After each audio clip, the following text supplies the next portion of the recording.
Well,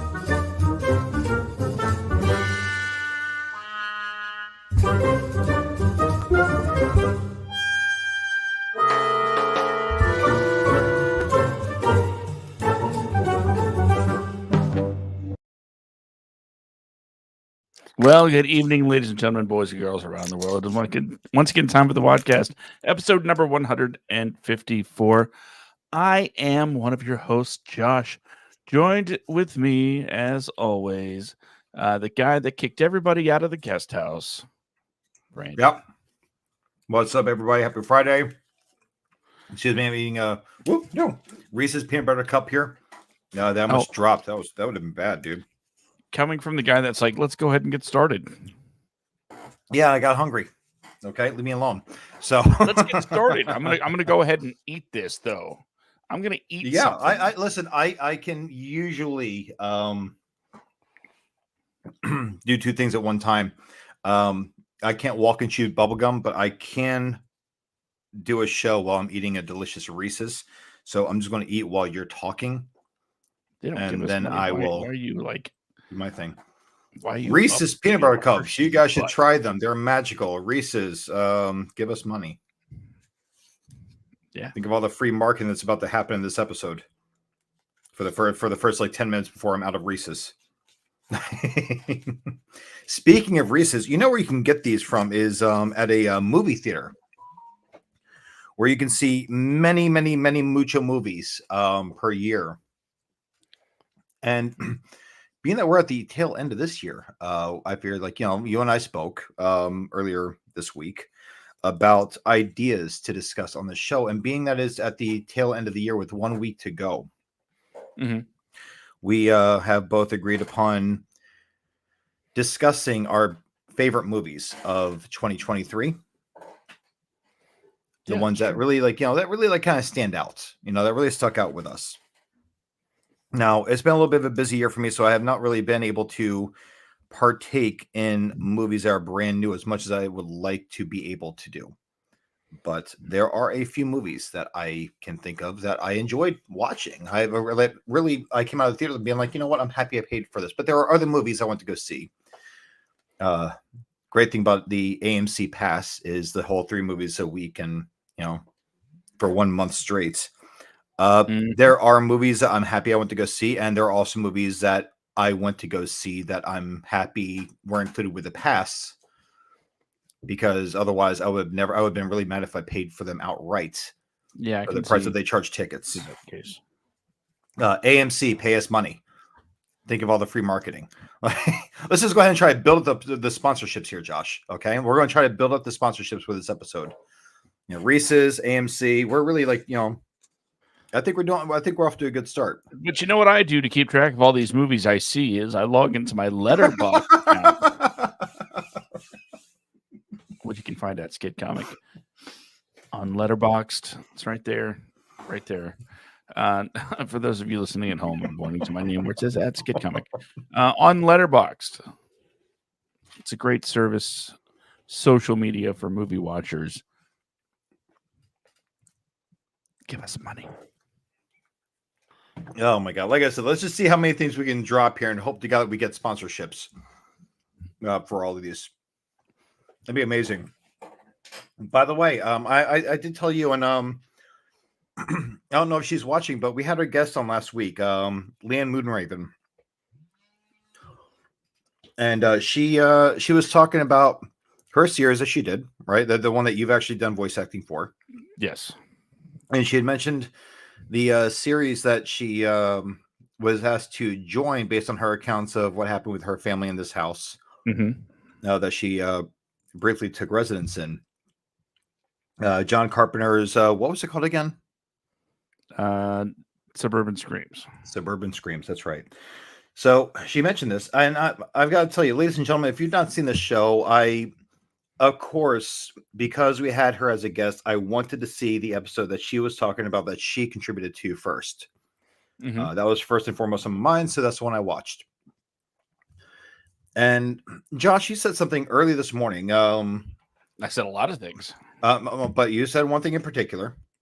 Okay. When I was out for my little morning 5 a.m. stroll at Shoreline Village in Long Beach out here, legs. where you were talking about how it's very weird for you to see someone that you know personally who is being reenacted on screen.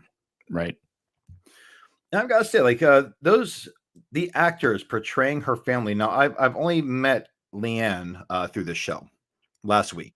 The first time me ever meeting her, ever speaking to her, or anything like that. But with having spoken to her before the show end for our temporary conversation that we had, the brief conversation we had after the show ended, I will say that the actress portraying her did a great job. So and honestly, all the actors in that show did a great job.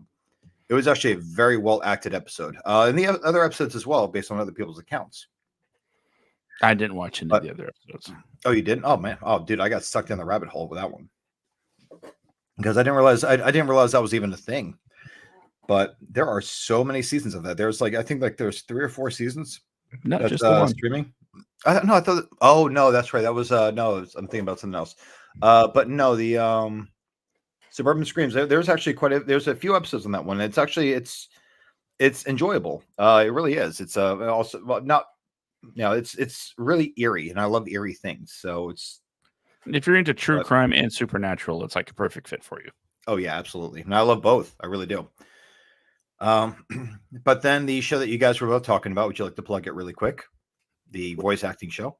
Oh, right. Well, years back, Leanne wrote and produced something called The Burbs. It's sort of based on the events of her life, of course. Fictionalized, you make it interesting, and well, not that the actual events weren't interesting. It's just, a broader cast of characters, yada yada yada. Either way, the point is, it's a compelling story that not only led to some intense and fun listening for the live audience when we did it, when we aired the shows live, or when she aired the shows live. But I was very honored to be a part of the cast to help bring it to life. Yeah. So spooky audio, horror, drama. Check out The Burbs. And it's a very well acted show. It is actually a very well acted show.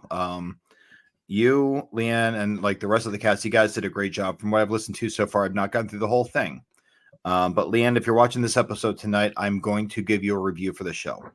So far, I really do enjoy it.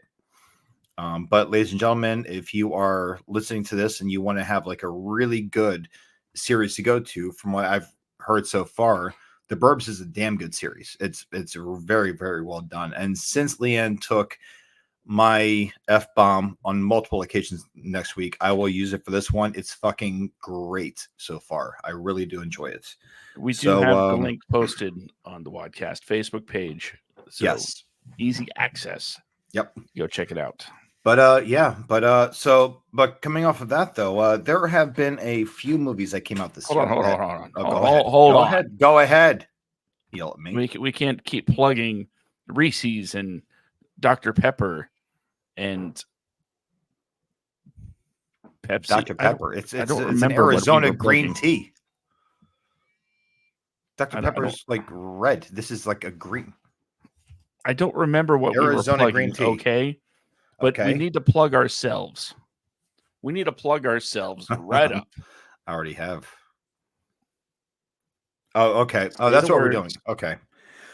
All right. So, ladies and gentlemen, here we go. This is our plug for this week, and we'll do it again at the end of the episode. But for right now, we still need you guys to go vote for us for Folio Weekly's Best of 2023 podcast in Jacksonville.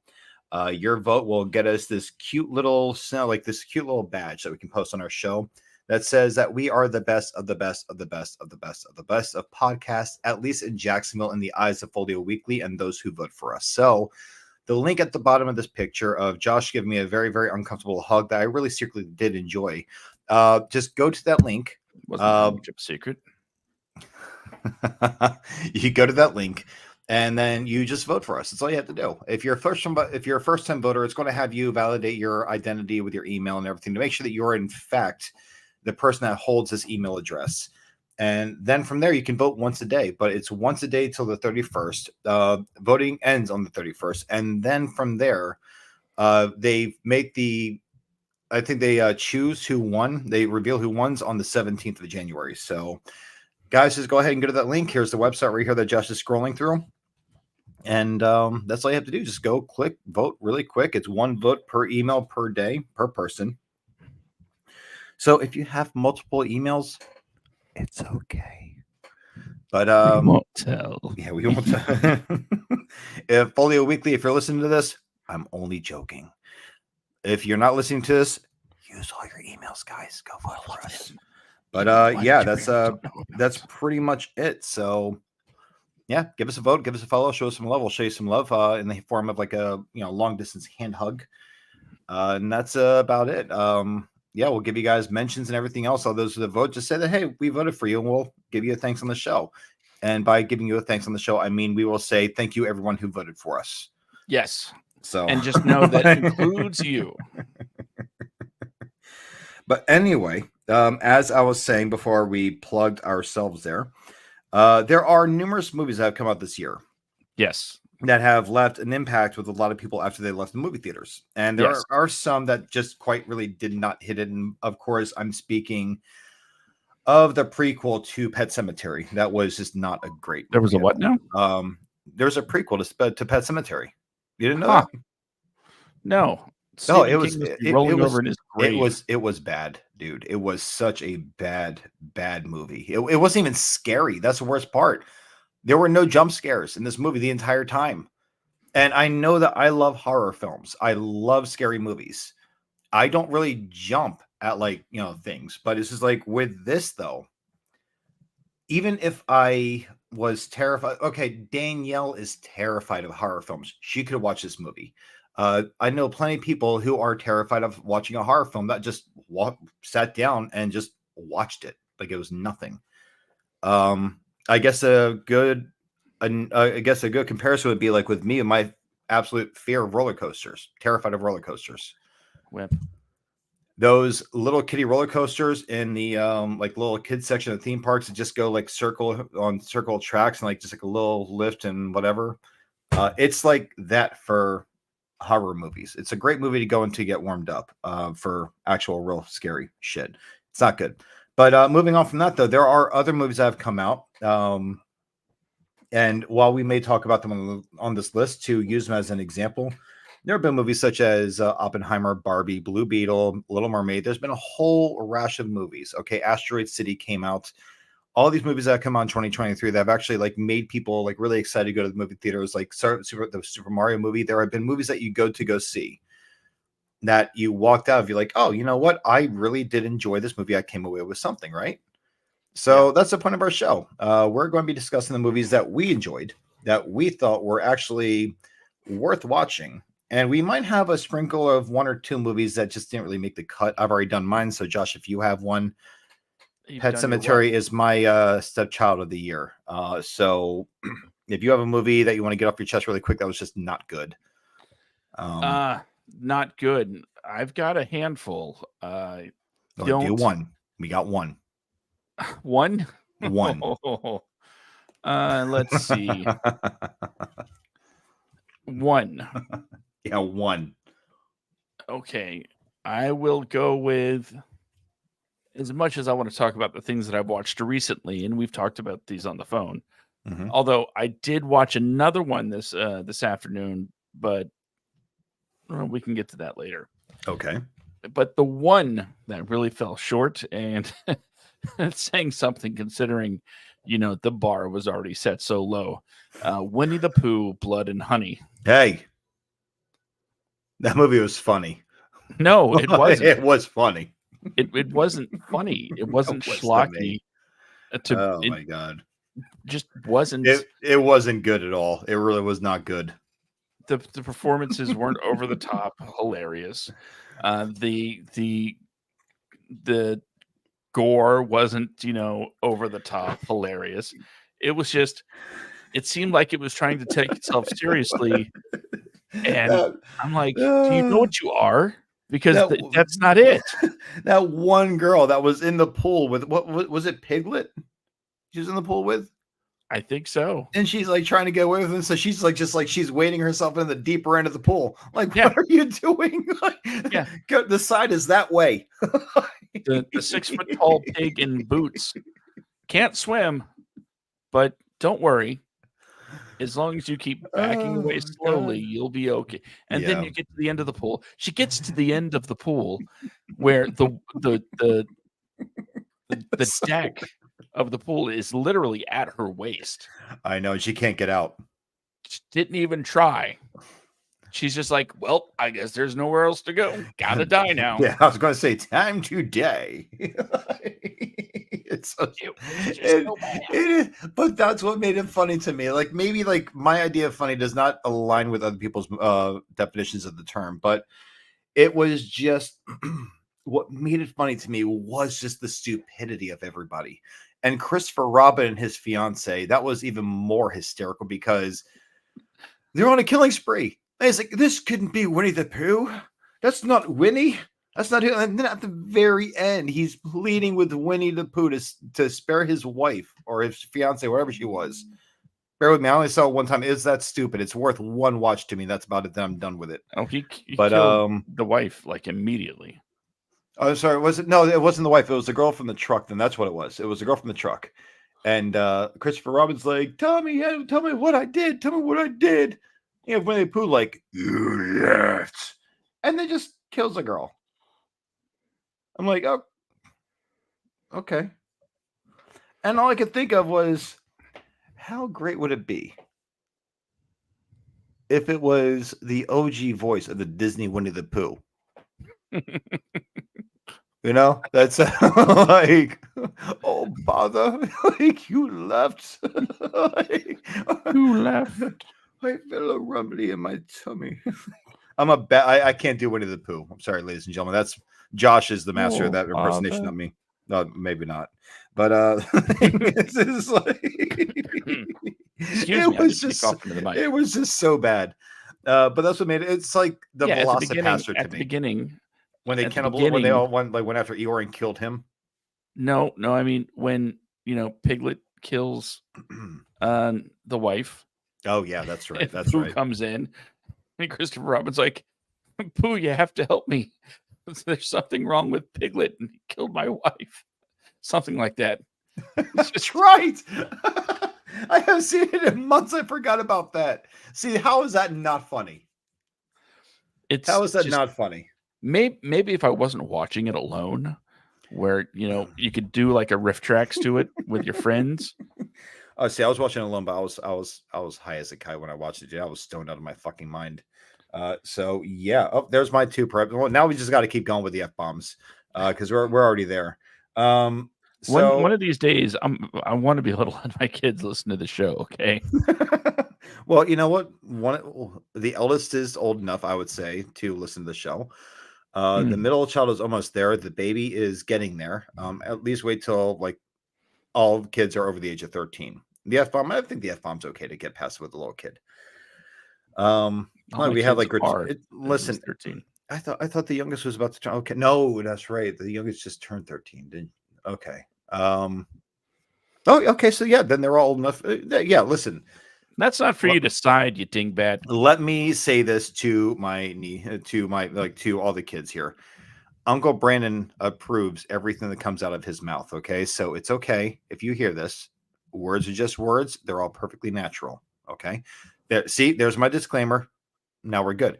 But no, okay, let's come off like the bad movies. Okay. You only let me have one. Yeah. We each had one. Josh, don't get greedy. Don't be a little piglet with bad movies. So let's go ahead and see what I did there. I went back to the Winnie the Pooh thing. Shut up. Okay. What's the movie that you saw? What's the movie that you saw? Let's go ahead and go with 5 so we can actually have a decently framed show here. On your top 5, what would you say is one of the best movies that you've seen this year so far? Should I start with like my best or work my way up? I'd say like work your way up. Okay. So let's see. I've got quite a few up there on the top of my list. I will. You know what? What? As a shout out to, I'm just going to say friend of the show, Whitney Ann Adams, I will add We Have a Ghost. Okay. Okay. It was That was this year, wasn't it? that Wow. was this Okay. year. I'm going to It was a very enjoyable movie. Something that kind of have turned the whole to. haunting of a family on its head a little bit, as the kids were just absolutely non. Uh, they were not bothered at all by the fact that there No. was a ghost. In fact, they were like, "We're going to record this for the social media." And then the ghost is like, "Why aren't you scared?" Like, it's the 21st century. Have you seen the world? Ghosts are the least of our problems. There was someone in movie addiction. I remember seeing this. And yes, ladies and gentlemen, we discussed movie addiction quite a bit on the show. It's a Facebook group that both Josh and I are Hey, in, guys. where there is they do constant like discussions on movies. And when We Have a Ghost came up, there was someone that went in there and I thought it was hysterical. It was one of the constant, like, one of the top contributors of the Facebook group, that, he's a black guy, and he says this movie was not realistic because if that was a black family that had a haunting, they'd be out of the house lickety split. And then someone else says, like, no, the housing costs don't permit that. You just deal with a new roommate or something. Like, it just turned into a whole thing.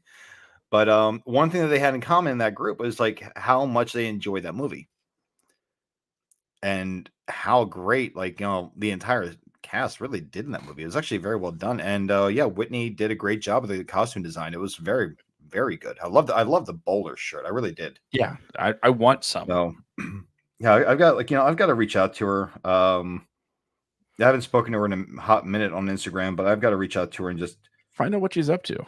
I intend to. I want to get her back on the show. But I more importantly, I want to see if I can get her to give me a bowler shirt from We Have a Ghost. That'd be awesome. Like, hey, do you have like any spares laying around? Like, but yeah. The thing I think that made it the most surprising was kind of the fact that it came out of nowhere. Oh, It yeah. wasn't exactly hyped up. It was a Netflix original, and it just showed up one day. People started watching it, and word of mouth started spreading about it in groups like Movie Addiction, and next thing you know, it's a banger, right? Yep. Yeah, it Very did very fun, well. funny It movie. did very well. Great reception, great reviews. But yeah, I think it's hysterical how people were like kind of like criticizing just like the actors on how they looked at times. And I was like laughing at that because I'm like, yeah, well, let's they mentioned like I saw a review somewhere about it talking about his retro look, and it just wasn't believable for today's, like, society. I'm like, yep, you didn't watch the movie, did you? Like, he's been dead for decades. So it just really cracked me up. Give us one, Brandon. What's one of your highlights of 2023? One of my highlights of 2023. I will actually have to say, I mentioned it earlier, but I will have to say the Super Mario Brothers movie. That is going to be around number 5 for me. It was one of my favorite movies of this year. I had a great time watching it. I was apprehensive at first because of Chris Pratt doing the voice of Mario. Mm-hmm. But as I watched it, I started getting warmed up to him. And I warmed up to Chris Pratt doing the voice in the first, I want to say, like 3-4 minutes of the movie. I love the callbacks that it does. I am a massive retro gamer. I don't really get behind like the newer games. Like, in fact, I bought like the Teenage Mutant Ninja Turtles like box set for PS4 just because it has the retro games on it and all the arcade games. Cowabunga collection. Yep, love that game. Love that. It's one of my favorite games I have. I got them. But it's I love the callbacks to everything that it did, between Donkey Kong to Mario Kart. Those of you that do not know that the boss that they had, their former boss that you see at the beginning of the movie that they walk away from, he is the original villain to Mario and Luigi from their very first appearance back before they really had any form. They're just like kind of stick figures. But on top of that, like Jack Black just destroyed it as Bowser. Like he did a Not eligible great for an job. Oscar, Huh? though. The Peach song did not Oh yeah. become eligible for Oscar. And it should have been. It was so great. It should. And despite Jack Black's insistence that it not be put into the movie, I'm happy that the studio decided to do it anyway because it was just phenomenal. But I really enjoyed all of it. I really did. I enjoyed like how it actually showed the growth of the characters and everything else. It did for Mario what the 1993 movie failed to do. Make a Mario movie? Make a Mario movie. The 93 movie, it was, if you didn't know anything about Super Mario Brothers, the Mario movie from 1993 is not exactly a bad movie. If you knew nothing about Mario Brothers. If you're a huge fan of Mario, I was at the time, it's a pretty shitty movie. But this one, they did a great job. But what I was saying about Chris Pratt is like while I was listening to him portray Mario, I started thinking about the guy who just recently retired his voice from playing Mario after almost 30 years. Could you imagine a movie being an hour and a half long and all you keep hearing is like, it's a me, Mario. Like, just like, it's just like, that would just drive me crazy hearing that voice for an hour and a half straight. I've got to save my brother. And not just with Mario, but also with Luigi, because he voiced Mario, Luigi. He voiced Wario, Waluigi. I can't imagine that. But Charlie Day was pretty inspired. He did a great job as Luigi. Anya Taylor-Joy did a great job as Peach. I love how they actually made Princess Peach be like an actual badass. Like I enjoyed that. But Hero Bowser. Oh yeah. Bowser. Like, I mean, I love everything about what he did in that movie. Because even him, like you kind of, you and I had a conversation earlier about like how I said what I hate about movies these days is how they make the bad guys very relatable villains to where they're not really bad. Bowser was just plain bad in this movie. Mm-hmm. And he was trying so hard to be romantic, which is something he's not. Which I thought was a great twist. Yeah, it's like, I'm going to sacrifice all your friends in the name of our love. And to him, that's a good thing. He's just that evil. But no, I thought it was great. I love the redemption of them. What if she says no? That's right. He just like torches him, turns him into like one of the dry bones. That's right. But yeah, it's like I thought it was a great movie. I thought it was hysterical. It was very much family friendly. And there's enough adult humor in there. And if you're a child of the 80s like me and Josh, the best part that I loved as a callback was their commercial with a theme song from the Super Mario Brothers Super Show from the 1980s that I used to watch when I was in like kindergarten and first and second grade all the time when I was a kid. Yep. That was awesome. Captain Lou Albano is still the greatest live action Mario ever. Oh, God, rest in peace to both those actors, man. Those guys were amazing. But yeah, that's mine. What's your next one? What do you got? Well, I really don't want to just rattle off the most popular movies of the year because that's okay. I mean, Barbie, we know Barbie has made an impact and it's great. But we don't need to really let people know that it exists. I actually have to go back and revisit that one. I've only seen it the one time. So there's some parts I have forgotten. I just remember like just key things, but I have to go back and rewatch it. Oppenheimer, same thing. Yep. We know it's great. We don't need to really, break it down. Yes. And thank you, Christopher Nolan, for allowing us to actually understand the words that were coming out of the actors' mouths in this movie. Because usually when you see a Christopher Nolan film, they're talking like this the entire time. It's like you have the music blasted by head. You can't. Okay. Here we go. You do like something symphonic, okay? And I'll just say something like I'm reading a line. And ladies and gentlemen, this is our impersonation of a Christopher Nolan movie. Okay, play the music. You got to be like close to the microphone like this. It needs more bass. You start talking, and I'll take care of it. Okay. We have to get over there. We have to go take it over. So what are we doing? Like, we're going to go over there. We're going to get this going. We have time when we have to take. Okay. And there we go. That's our impersonation of a Christopher Nolan film, ladies and gentlemen. It's just like the only thing we didn't do was make it non-linear. I know. They're good movies. They really are. If you can get to the point of understanding things. Non-linear storytelling can be a lot of fun.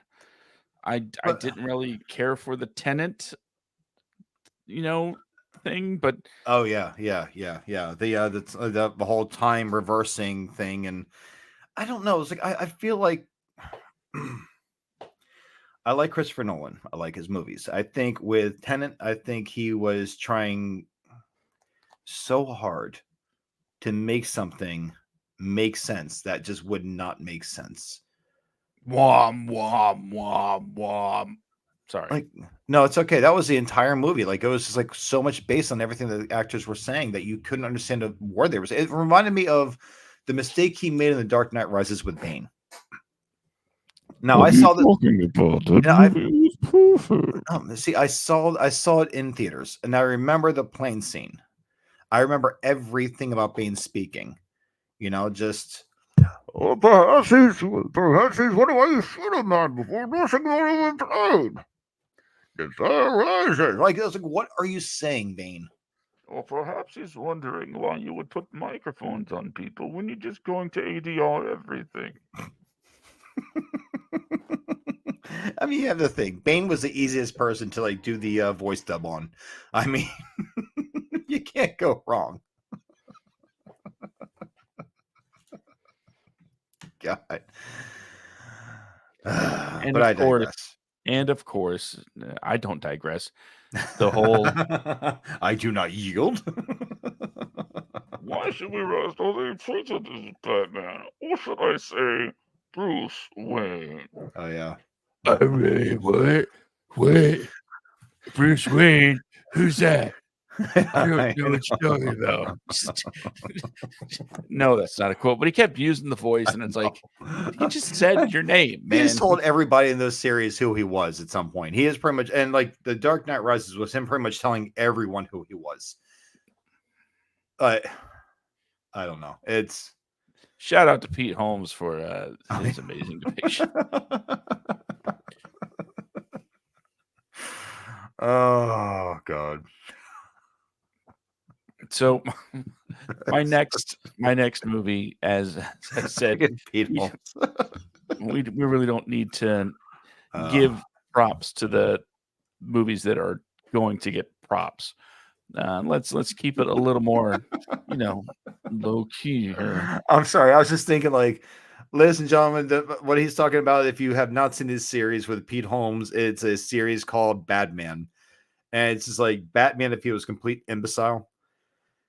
And one of our guests, one of our return guests, actually, that we've had on the show twice now, one of my favorite comedians, Matt McCarthy, has actually portrayed Bane in this series. And every other villain is for that matter. All the other villains too. Release those in the favor. You son of a bitch. He's sleeping. All right, go ahead. Let's go ahead and come off this. What were you going to say? I'm going to give some props to one of my best movies of the year to none other than Quiz Lady. Okay. Oh, that's right. You just rewatched that like 2 weeks ago, right? Yeah, it was a surprise to me just seeing it on there. I'm going to say it. I'm a fan of Awkwafina.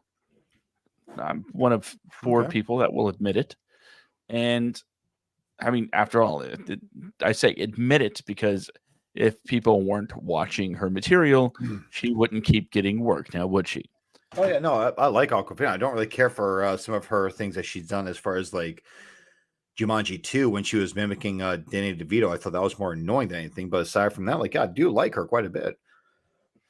Well, Quiz Lady has Aquafina and Sandra Oh as sisters, and they Aquafina's character is a big fan of a Jeopardy-like game show, and has sort of built her entire life around being a fan of this and becoming very smart.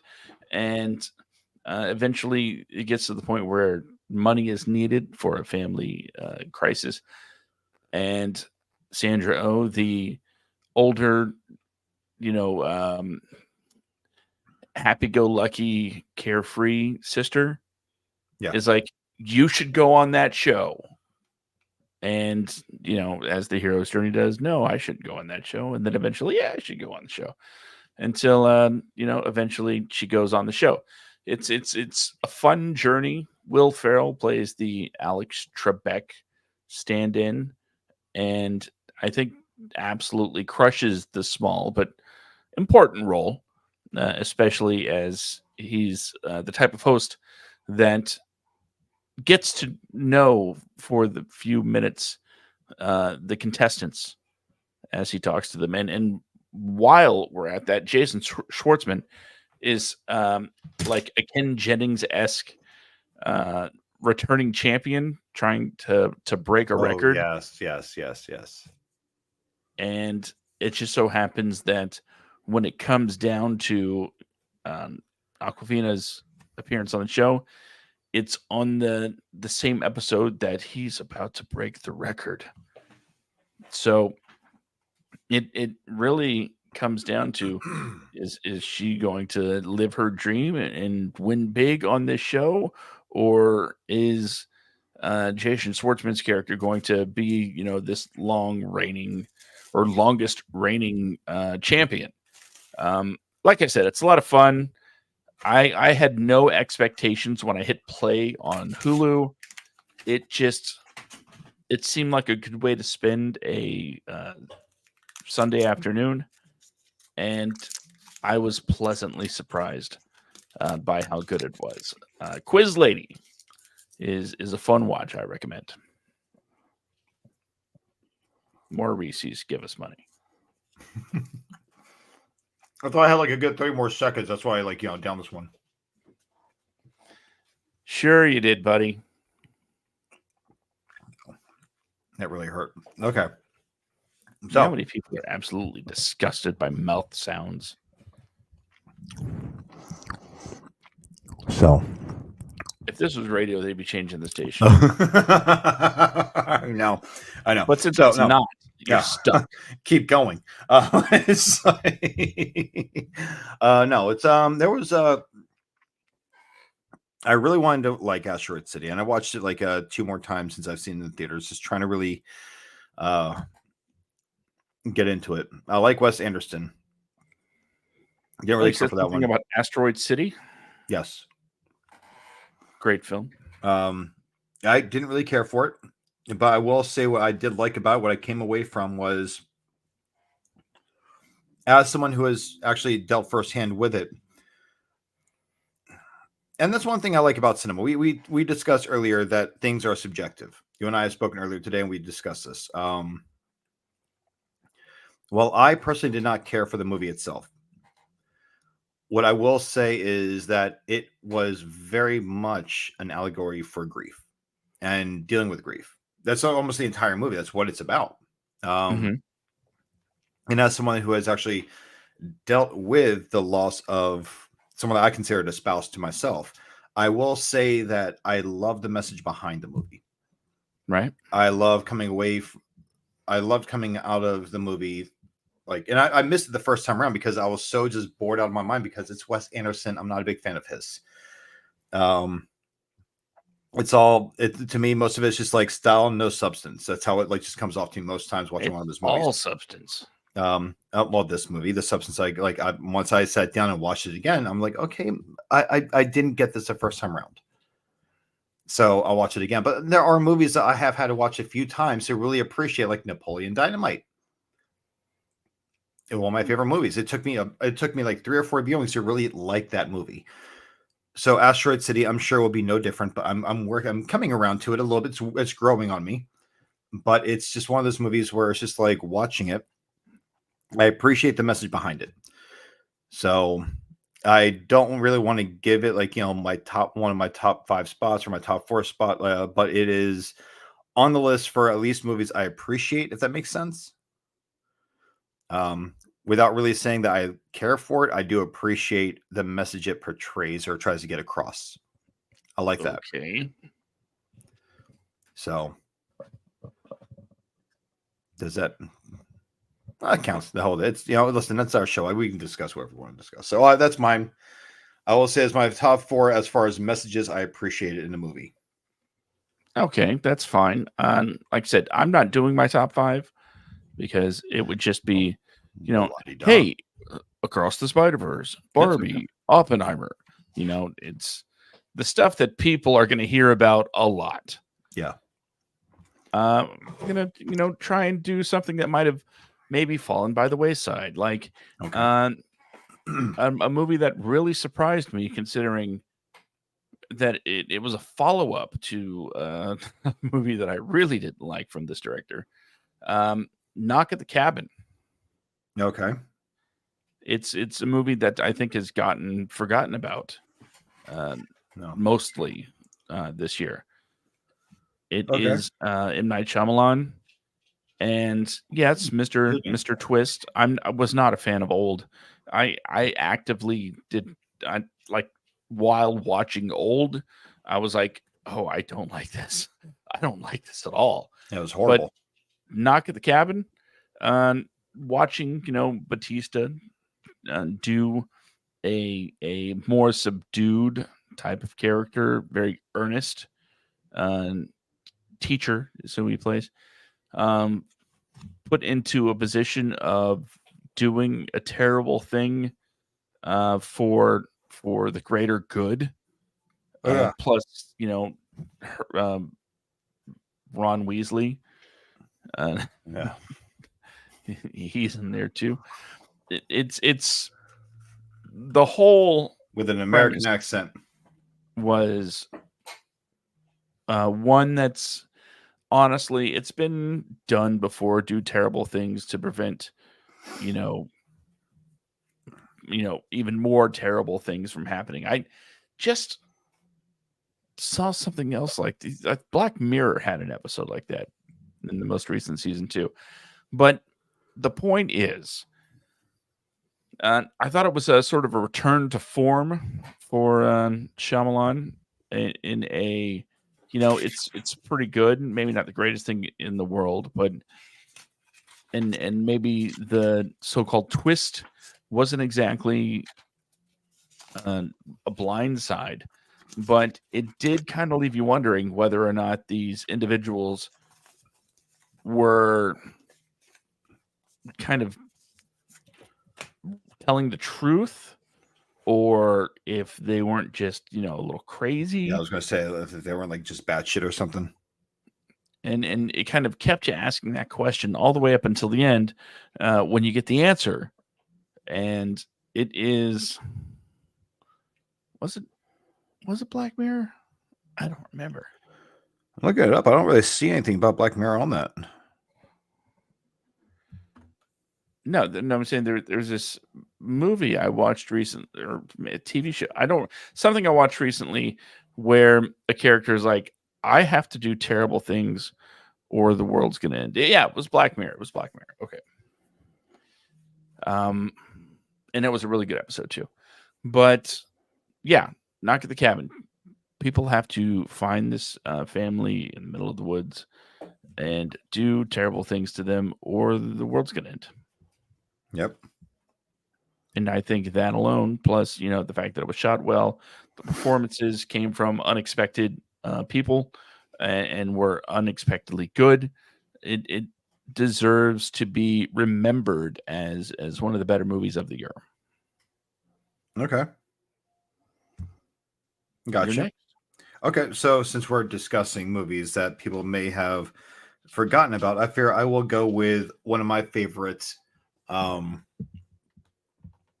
guess types of movies, which is foreign. I love foreign films. I really enjoy foreign films. So one of my favorite is actually The Anatomy of Fall, I'm sorry, The Anatomy of a Fall, I believe it was called. Have you ever ever heard of that, Josh? Never heard of it. No, not once. Okay. Well, I mean, it's a French film, I believe. But it's pretty much it's a movie about this woman, Sandra. She's like the successful writer. She's married to this guy, Sam, who's a failed writer. So Sam is pretty much found dead outside their home, like one day, and like she goes from pretty much grieving him to being like a suspect.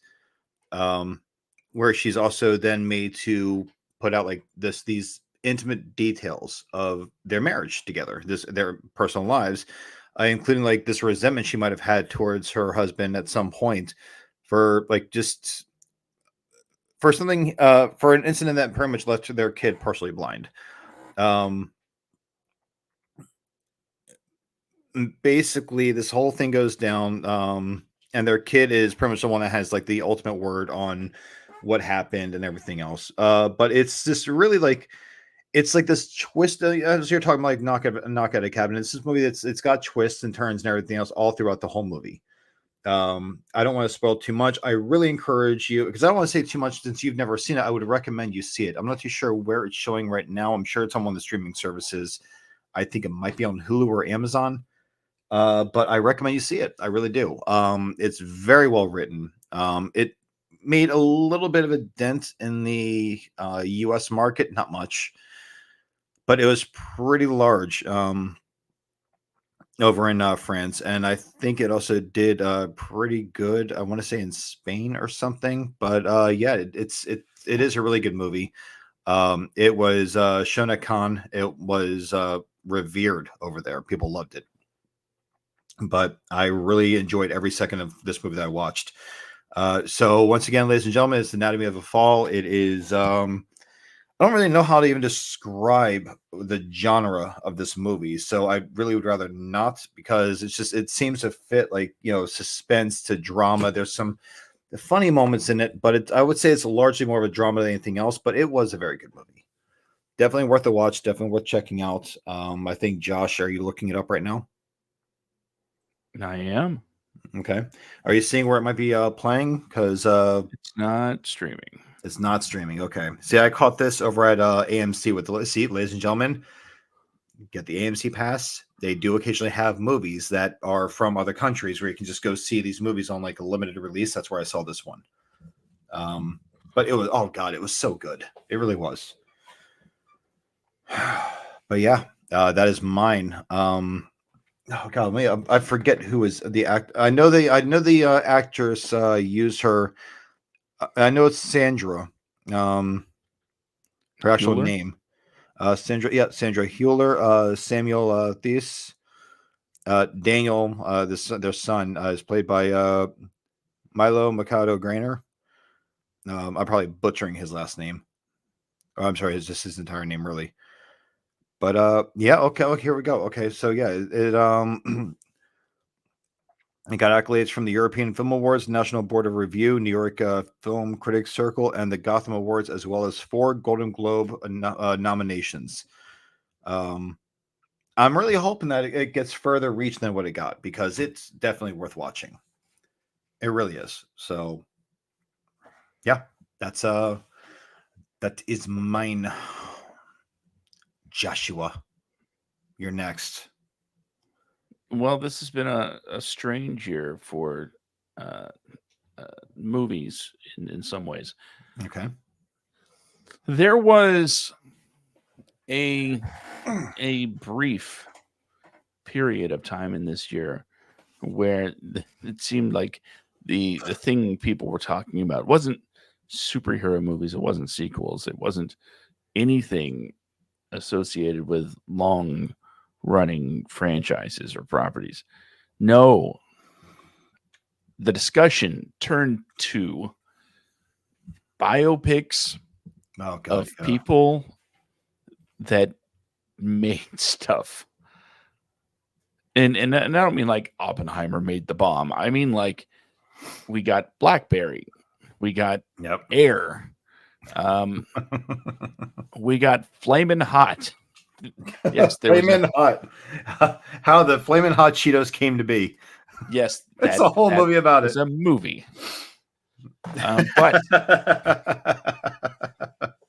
falling into this weird subgenre, I think is a movie that I really enjoyed that had a lot more political intrigue than I thought was uh, possible considering the Okay. subject matter. I'm talking about Tetris. I still have actually not seen that yet. I've heard really good things about it. I will keep it, short. It's set in 1988. Uh, Taron Yes, Egerton. Egerton. Um, he's a video game salesman, and he finds out about Tetris and wants to get the U.S. rights for it, but kind of gets caught up in this um, multi-way battle between another popular video game company and the Russian government. Really? So yeah, the KGB is like after him, and the inventor of Tetris is like, I just made a game, just, not wanting any trouble from uh, the Soviet Union because that's what it was. And like I said, the political thriller part of this took me by complete surprise because I'm like, oh, we're gonna see a movie about how Tetris was made. Yeah, How yeah. great can this be? And then suddenly spies start showing up. I'm like, oh, well, this is interesting. And what can I say? It captivated me. It left me. I don't want to say it left me wanting more. It left me wanting to play Tetris for one. It also left me watching all of those other movies that I mentioned before because I suddenly became acutely aware of the subgenre that I was mentioning.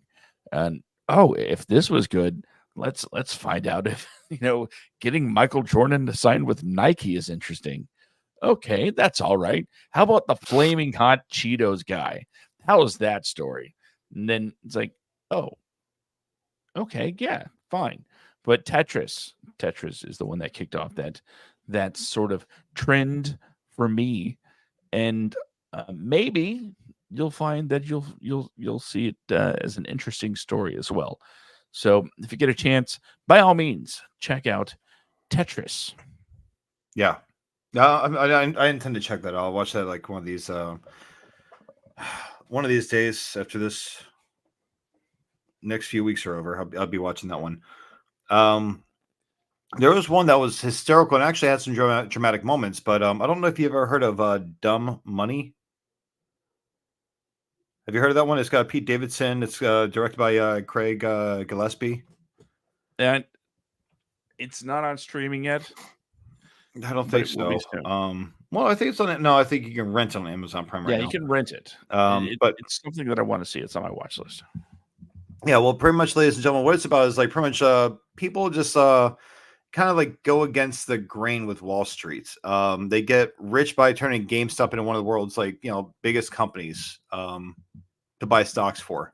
Yeah. So in the middle of like everything is this guy Keith. He's like this regular guy who starts it all like pretty much by sinking his life savings into stock. When his social media like posts start blowing up, his life as well as like everyone else's lives around him,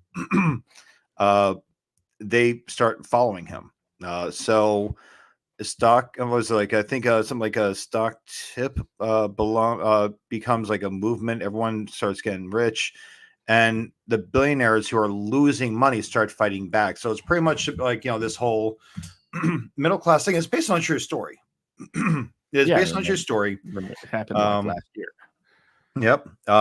Billionaires were getting pissed off because money was being taken out of their pocket, and these guys were just getting rich. And that's pretty much what the whole movie is about. It's hysterical. It really is. It's got some funny moments. It's got Pete Davidson. You can't go wrong with Pete Davidson in a good role. He's always going to be Pete Davidson. Marway's in, but who else was in this? Oh, Paul Dano. That's right. He's the lead in this movie. Paul Dano, you can never go wrong with him. He's amazing. For those of you that can't think of his face, the Riddler from Batman, Eternal. What was it? Little Miss Sunshine, The Girl Next Door. He's been in tons of movies. He's always played like this really weird, guy, but a very talented actor. There Will Be Blood. He's been in a lot of these movies. Shailene Woodley, Talia Ryder. Seth Rogen, I forgot he was in it. America Ferrera, Sebastian Stan, Pete Davidson. It's a whole cast of talented actors and actresses that were in this movie, and it's such a great movie. It really is. If you want to see like how protective the wealthy get over their investments and what they will do to keep other people from getting a piece of that pie, go watch this movie. It gets, like, dare I say, scary, Josh, I guess. It is like haunting as to what people will do to try to keep themselves, from losing money. So I'm a big mark for America Ferrera. Oh, yeah. But this movie deals a lot with like market manipulation in the stock markets and the stock trades and everything else. It's a very thought provoking movie. Excuse me, ladies and gentlemen. But yeah, that's mine. What does that have to do with the words that I said? I was just saying, like, what, that you're a fan of America Ferrera? Yeah, you just like, we're just gonna drop that. We don't need to expand on that. Well, no, who the hell isn't? First off, she's talented. Second, she's hot as hell. Who the hell isn't? Okay, that's pretty much all I was gonna say. So yeah, okay, got it covered. Nice. God, jeez. All right, go ahead. What you got? For my number 5th.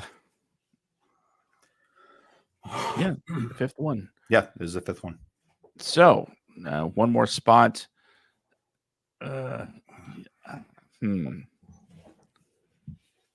So many different ways I can go. You know what? I'm just going to go with the highest rated one that I think probably won't be talked about enough when it comes to these best of movie lists. So I'm going to say Teenage Mutant Ninja Turtles Mutant Mayhem. Oh, wow. Okay. Really? Okay.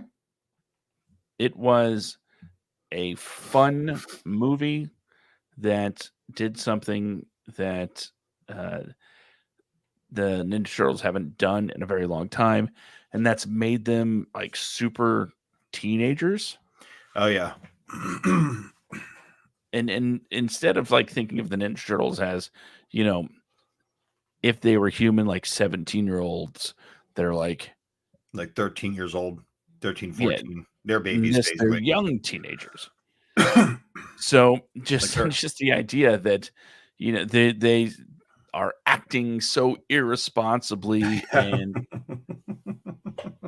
it makes it a lot of fun. It makes the characterizations, like, it puts a lot of context to the Ninja Turtles, especially characters like Leonardo, who at around that age trying to become a leader of some sort is difficult. Michelangelo being the one that's not really worried about things so much, and Raphael, Temper, Donatello leaning into just the uber nerdness that is Donatello.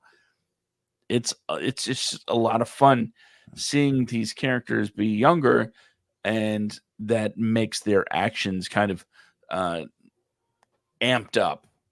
A lot more scattered, as far as rationality. It was, and I thought, an interesting choice to have Jackie Chan, do the voice of Splinter, but not in the way that we're used to, where he is the honorable sensei, but rather a doting father. A doting father, and traumatized at that. Like, very traumatized, a very traumatized father figure. Yeah, very much a reflection on, xenophobia and racism. It was very well done, and I know it's just not going to get the love of end of the year lists that Yeah. it probably should. No, see, that's a movie that I had to watch it like 2 or 3 times to really appreciate it. Because the first time, like, okay, whatever. The second time, like, okay, it's a little funny. The third time, like, okay, you know what? This actually does have a whole lot more than I'm paying attention to because I was too busy rolling my eyes and judging this movie. But I really did enjoy a lot. But also, like, what they did to some of my favorite characters, though. I will say Mondo Gecko and Michelangelo's relationship in the movie is absolutely hysterical. And Like, it's one you never want to see turn sour. no. But Wingnut and all that stuff, like seeing these characters in this movie, but completely leather, like, Leatherhead, like, I mean, seeing all these characters that are just like completely changed around for this movie. I'm like, oh, okay, all right. And it really just like bothered me the first 2 times I watched the movie. But I And started no like, Shredder. and no Shredder. That was the thing that surprised me because Shredder has always been at the forefront of their creation for everything from the get-go. Shredder has been there from the beginning of the story, and in this one he's brought in at the very end as kind of like a hired gun compared to like what he, because I mean Shredder even like created Bebop and Rocksteady. So it's just like they switched up a lot of canon, which really did not sit well with me. But then I started realizing, okay, they're doing their own thing with this, so it wasn't bad. Like once I got over that hump, it wasn't bad. I think with Ninja Turtles, considering how many iterations there have been, this just becomes another one. Yeah. So the story is going to be what the story is. I mean, I look at it this way. I'm happy they did what Teenage Mutant Ninja Turtles 2 Out of the Shadows failed to do, which is realize that if Shredder has nothing to do in this movie, don't put his ass in the damn movie. Because let's go back to that one, right? The Michael Bay movie. What did Shredder really do in that movie? Like, I mean, what did he actually do? What he got, like, the mutagen from Krang and gave it to Baxter Stockman, who then created Bebop and Rocksteady. That's all. That is any of that movie. Well, I'm just saying, the only time we ever saw Shredder, even with his helmet or with his blades, is at the very end when Krang double crosses him, and he breaks out his the blades pop out of his shoulders, and now he's got the blades on his wrist, and he's getting ready to fight Krang, and then Krang just freezes him and stuffs him into this little compartment of the Technodrome.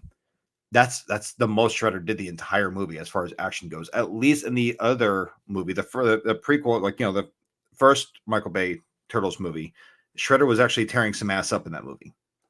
Mm-hmm. But in this one, Shredder, he just showed up at the very end as a hired gun. You only got an over-the-shoulder shot of him looking onward at New York City, at more specifically Manhattan. So. But yeah, so I guess if they didn't really have a whole lot of room for Shredder to really do anything, that the big bad was what was it, Superfly? I think his name was, right? That was the big bad of the movie. You don't really need Shredder for that one. But I was shocked that they took Shredder out of it completely because of his relationship to the Turtles and him being the cause of a lot of just their mere creation and training by proximity to Splinter, and whatever iteration of Splinter storyline that you want to that you follow, whether he was a human that turned into a rat or he was the pet of Hamato Yoshi that turned into the rat. Oh God, I'm a geek, but still, yeah. Sorry, I can discuss Ninja Turtles and Ghostbusters and Transformers all the little long day here. Shredder's real name, huh? What is Shredder's real name? Oroku Saki. Who the hell doesn't know that one? I could stump you. Okay, that's what you're trying to do. You're trying. No, that was Rokusaki. I also like the what they did with April, making her younger, and it was hysterical seeing her so full of stage fright and camera shot that she threw up all over the damn newsroom. And then the second time when she's giving her report, she you see her almost throw up, and she just swallows it. And she starts Like, oh yeah, I've had Arby's. I've been there. Um, Arby's is delicious. Give us money. no, I love Arby's. Don't get it. No, I need to go to Arby's soon. Been craving it for like weeks. Except apparently they teamed up with Good Burger too to make a meal, and if it's anything like Ew. the movie, it's not going to be good. Do they actually have a Good Burger meal? That's what I was told. God, I feel that they would have abandoned that, like with a movie, like abandoned just like everything that made it special. But okay, all right. So I guess it's my turn, right? My last one here. Yeah. I will say this. I'm probably going to get flack for this one, but Little Mermaid. Why would you get flack for that?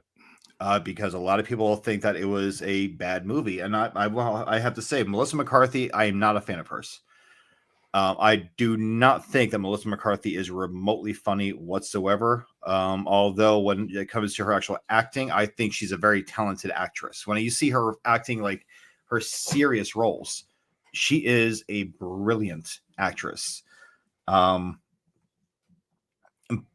in this, when she portrayed Ursula, she did a great job at playing Ursula. And I love how they expanded on the story. They did what a lot of Disney movies have absolutely failed to do, which is expand on it in a good way. Now, Halle Bailey got a lot of flack for being cast as Ariel, for like them making a mermaid black. Like, who the hell cares? But she rocked that role.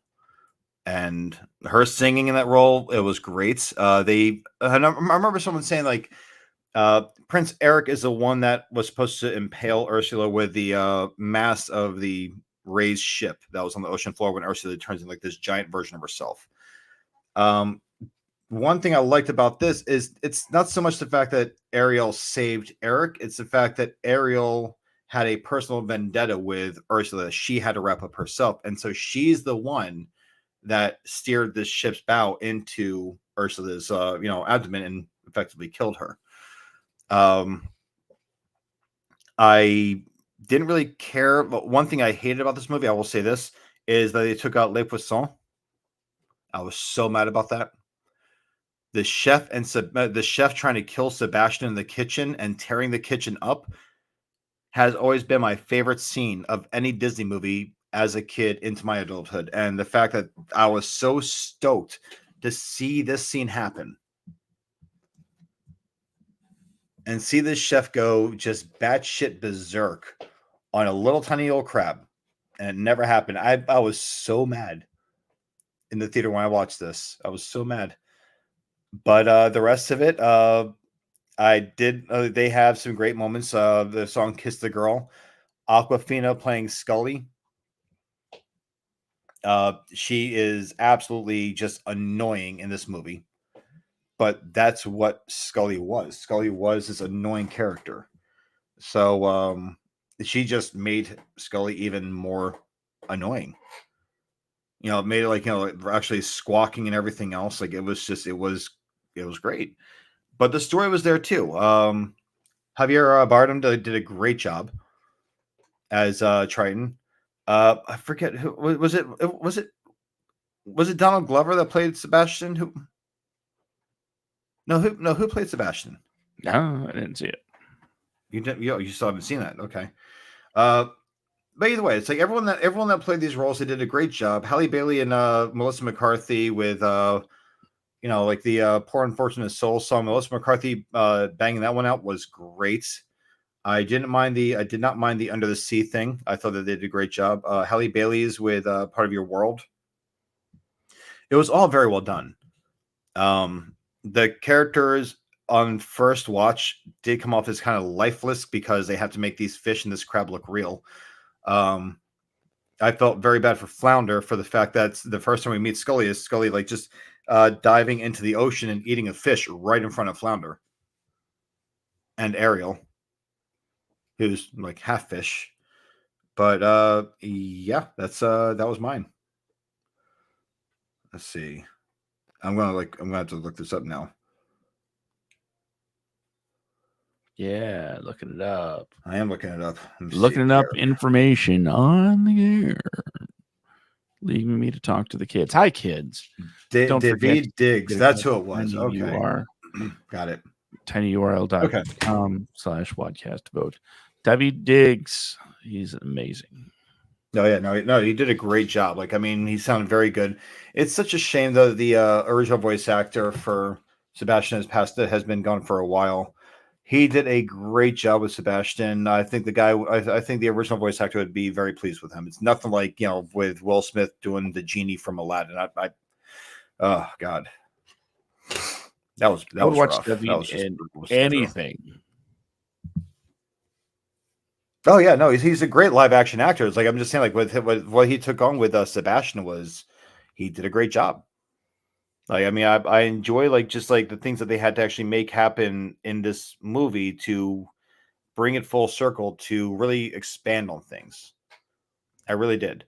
Like I love the mention of like why Triton did not want his kids around humans. It's because one human killed his wife, and stuff like that. Like I thought that was great.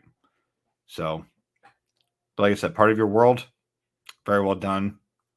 Under the Sea, very well done. Poor unfortunate souls. Melissa McCarthy, she just brought home the bacon on that one. Did a great job with that one. But in this one, Ursula was actually more of a threat. That's what I liked about it. Like they explained that Ursula and Triton are brother and sister. Like it's just very well done. I enjoyed every second of the movie. Very cool. But that's my top one. Interesting. I don't think anybody would have expected that. Full of surprises. But anywho, yeah. Oh God. But yeah, so that's it. I'd say at this point. But yeah, like what you like, guys. I mean, that's a great thing about film. Like, I mean, it's as Josh and I were talking about earlier today, like it's all subjective. It's all art. So what's good to me may not be good to Josh and vice versa. You missed the part where I also said it's very objective as well. Oh yeah. Well, I mean, depends on what it is, though. Like, you can like something, it can be entertaining, and that's fine, but that doesn't make it good. Mm-hmm. I enjoyed watching Neil Breen's new film. So much so that I couldn't even I didn't know how to rate it on Letterboxd, so I just left it unrated. I mean, how do you do that? It's like you enjoy the crap out of watching it with people going, "Oh, this is so bad." You have a lot of fun. But at the same time, you have to recognize it's not good. No. It's not very well put together at all. There's so nothing about the movie that's remotely worth watching. You and I can differ on, and you know what, anybody else, we can differ on how much we enjoy a movie. But some things are just objectively not great. No. And I really don't like it when people they either don't understand the difference. You know what? Have you seen Rebel Moon yet? No. I watched that today. Here's my quick review. It's everything you think it is. Once you see Zack Snyder's name, you're like, yeah, I know what this is. I hear that it's very obvious that it was meant to be a Star Wars movie. It's very obvious that it stole a lot of stuff from a lot of places. So. And not even in a subtle homage type way. It's just blatantly rips off a lot of stuff. Well, like I said, it was supposed to be a Star Wars movie. It was originally meant to be a Star Wars movie. And then when he got fired from Luca from just like the lineup for Star Wars movies, he was like, "Oh, I'll just put this on Netflix." And that's how we got Rebel Moon. I heard it's got laser swords and everything else in it. Yeah, it's got laser swords. It's got a droid. It's got a lot of stuff that, yeah. When you get, you know what, if you watch it, keep a notebook handy and start going, yep, that's from Star Wars. Yep. And I think someone in Movie Addiction kept saying, oh, you saw Rebel Moon. I think you meant Seven Samurai. That's from Well, it is Galactica, Zack I Snyder. mean. There's very little original about anything he does. Very But little. at the same time, again, objectively, it was well shot because, of course, it is. The guy knows how to frame a shot. It had pluses and minuses. Yeah. From an objective standpoint. From a subjective standpoint, it's either something you're into or you're not. Yeah. And considering this is usually not my go-to kind of genre of sci-fi. I mean, I love sci-fi, but this particular branch of it, the Star Wars and all that deep space, in a galaxy far away stuff, Yeah. I'll watch it. But my enjoyment is very particular. I have yet to watch the Avatar movies, and I'm pretty sure there's some Avatar stuff in here. Oh my god. Oh, I'm gonna look. I'm gonna have to give it a shot tonight and see what I can find that's getting ripped off. But on that note, though, we should end this because tomorrow we have people coming over for an early Christmas breakfast. Then what we will do is, well, first of all, I have to rename the episode because leave the rebel behind. I thought we were talking about something else tonight. So yeah, well, that can be next. That can be next week as we leave the year behind. Okay, sound good. So did you like? have to Was watch that good? Rebel Moon. Was that good? Did you like that? Yes. Did you like how I carried that over into that section? Great segue. It was. So we'll push that to next week. So leave the rebel behind will be this week. I'll rename the episode title for this episode. And in the meantime, Brandon, where can people find you on social media? Well, you can actually find me down here. Okay, just type in bjacksman192 and on Instagram you'll find me. Huh? That means.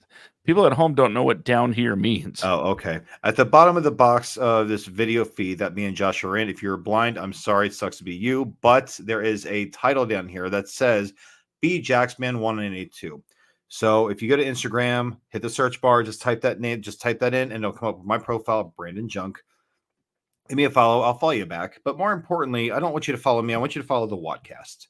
So it's the same philosophy, the same strategy. You just go to Instagram, you type in the WADcast. You'll see a picture of Josh and myself with the title that's up here in the upper corner. Okay. If you're blind, it's just the title. It says WADcast in it, white lettering, red bars on top and bottom, black background. But in front of this banner is a picture of Josh and myself. You go there, you give us a follow, and follow us where anything that you guys want to hear about. You can also do the same thing for Facebook, though. Go to Facebook and just type in the WADcast. You'll see the same picture that's on Instagram, but for the Facebook page.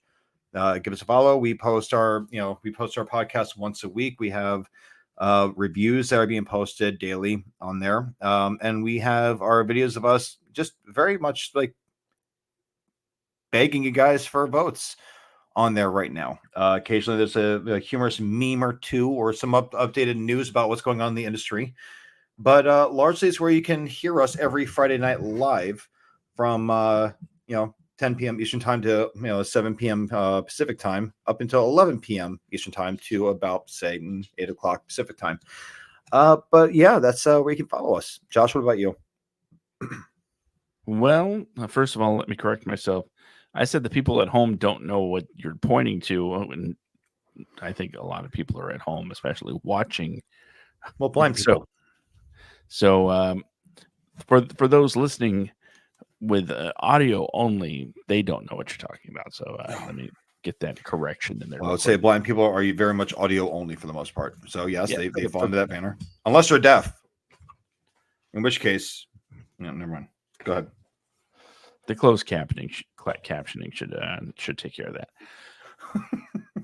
So, If you want to know what I'm up to, just go to WADcomedia.com. That's where all the links are with pertinent information for the social medias.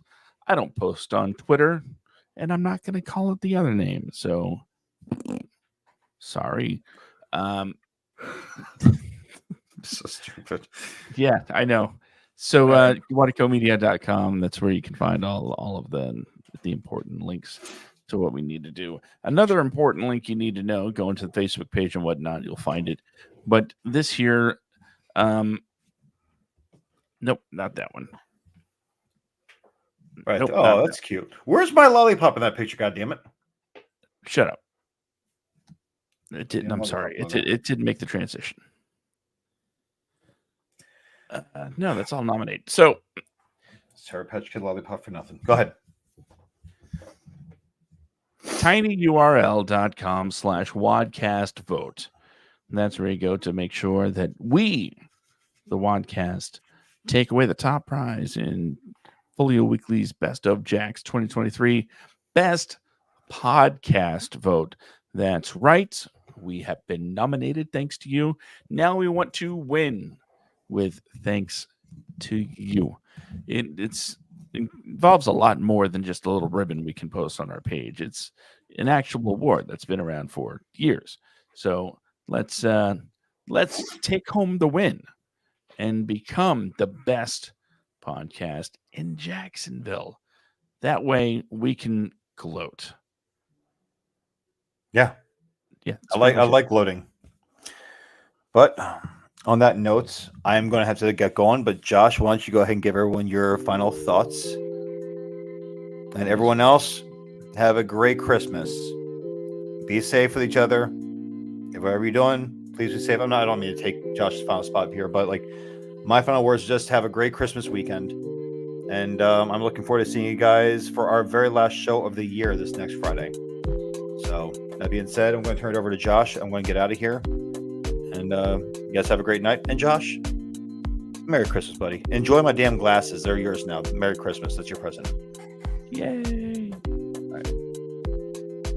Well, kids, it's just us. You know what that means. It's time for the final message of the episode. And if I'm being completely honest here, I actually forgot. This is the last episode before Christmas. And I'm thinking maybe we should have had some sort of Christmas theme. A little late now. But if you stay tuned to the WADcomedia Facebook page, you might notice a little link for something called the WADcomedia Holiday Spectacular, something that's been going on every year under a couple of different names. It's music, it's live readings of holiday themed short stories. It's Santa tracking. It's a whole lot of fun. But the only way to get there is to follow WADcomedia and click on the link to join when it's available, because it won't be available for long. And quite frankly, you won't be able to download this at all. This holiday spectacular. Why is that? Because reasons. This is the one show every year. I do it every year on Christmas Eve. That doesn't. It's just not available anywhere except live. You have to be there as it happens. As it happens, it's now time for the final message, as I've mentioned. Remember, kids, the only thing standing between you and your dreams is you. If there's something you want to do creatively, by all means, you have to go out and do it. You don't need to ask permission to create art. You just need to start creating art. I don't know how many times I have to tell you this. Well, I'm going to tell you this every time. If you want to write, you don't need $500 software. You need pen and paper, pencil and paper, crayon and a leaf. Whatever the case may be, just start writing. If you want to act, you don't need an audience. You don't need an audition. You just need words to perform. And you can find those anywhere. Or write them yourself. If you want to direct, there's a good chance you have a phone. Start getting that footage. shots. Get it done. Is it going to be the best thing in the world? Probably not, but you have to start somewhere. You have to start sometime. What better place than here? What better time than now? Not my words. Stole them. The point is, ladies and gentlemen, the worst art in the world is still better than 100% of all art that's not created. So get out there and do it. Do your thing. And if it's not your thing yet, start making it your thing. Well, that's going to do it for us here at the WADcast, episode number 154. We hope you had a good time, because I know we did. And doing this awesome episode. First time in a couple weeks we haven't had a guest.